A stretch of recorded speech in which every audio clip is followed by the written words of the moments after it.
In 2007, a photographer took a picture. He forgot about it almost immediately. Nobody cared. Last week, that photo broke the internet because the baby in Messi's arms is playing against him. Messi knows what's coming. Sunday, World Cup final. Spain versus Argentina. Lamine Yamal against Lionel Messi. There are finals remembered for the result, finals remembered for a goal, for a moment, for a save. And there are finals remembered for what they represent, for what they mean, for the stories behind every player and every team. This final is all of those things at the same time, the perfect ending for the most brilliant career this sport has ever produced, and the perfect beginning for what could be the next one. Messi's last or Yamal's first.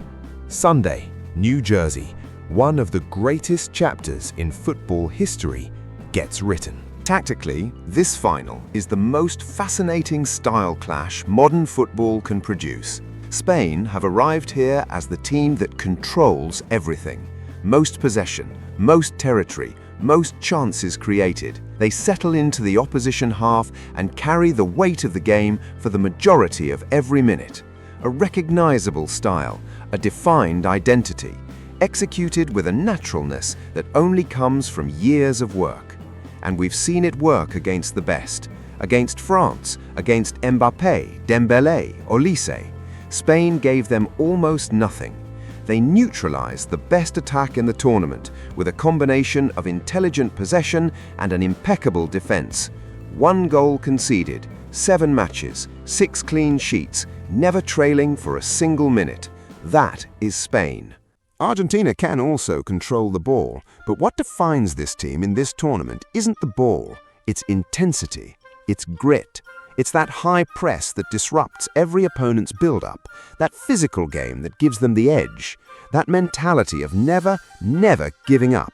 19 goals, more than any team in this tournament, half of them after the 75th minute. If Argentina go ahead, they can sit back, defend, wait. And that Argentina, compact, dangerous on the counter, looking for Messi between the lines, is enormously dangerous. And if Spain go ahead, the Argentina that came back against Egypt, that came back against England, the Argentina that plays its best football when it has to attack, is equally lethal. The honest truth, this is 50-50, no clear favorite. One team arrives through control, defensive security, and collective strength, the other through chaos, epic comebacks, and the best player in the history of this sport. Two completely opposite faces of football. One pitch, one trophy, Sunday night. The decisions both managers make could be decisive.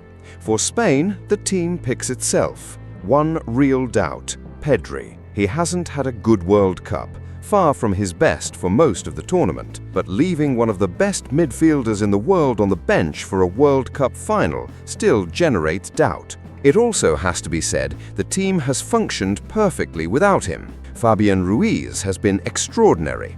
Merino has scored decisive goals in 3 knockout matches. The system has worked.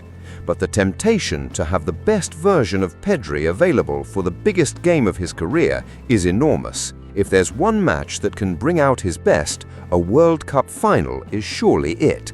The other possible doubt, Nico Williams, recovered from injury. Could he come in for Alex Baena on the left? But if he hasn't started until now, the final is probably not the place to experiment. Luis de la Fuente has got every single decision right in this tournament. He'll trust the base that got him here.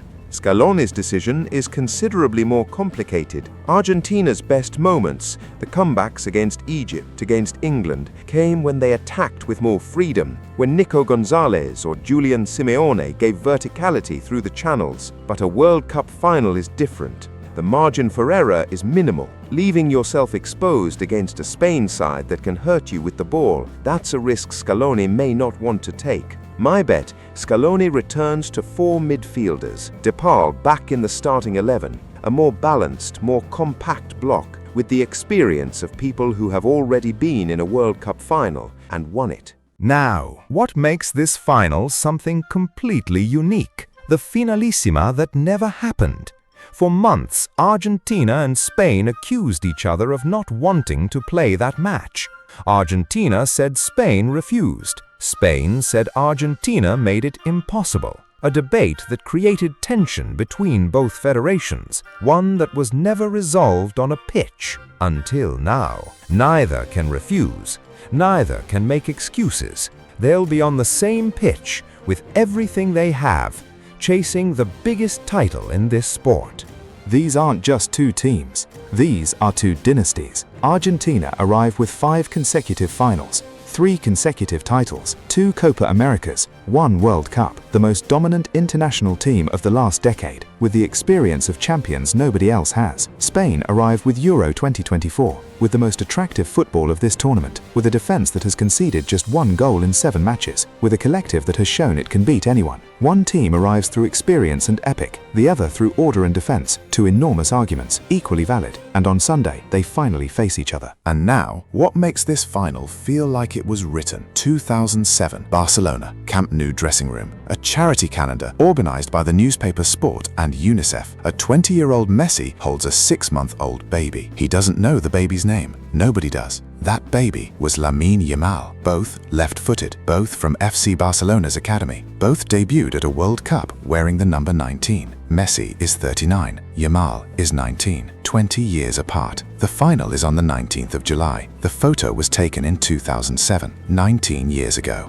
Yamal's family hid the photo for years. "We didn't want comparisons with Messi," his father said. "You're never going to be like him." Messi was asked about the photo on Friday. "That photo is incredible. The fact that we're both playing in the World Cup now is crazy." The photographer Joanne Montfort said this week, "I have never believed in destiny, but I am beginning to have my doubts. This is better than any film script. Nobody writes this. Nobody could." Messi has dominated world football for over 20 years, won everything there is to win, broken every record, been the best in the world for longer than anyone in history. And in this tournament, at 39, he has found the best version of himself. Yamal is 19. The road ahead of him is almost infinite. The talent he has appears once per generation. And right now, he is the only player who could occupy the space Messi is about to leave. On Sunday, they share the same pitch, for the first time ever, possibly the last time. Messi's last World Cup final, Yamal's first. In 15 years, when Yamal's career is almost over, we may look back at this match as the most epic final in football history. The baton is about to change hands, and the whole world is watching. Spain versus Argentina. Sunday, New Jersey. It was always going to end this way.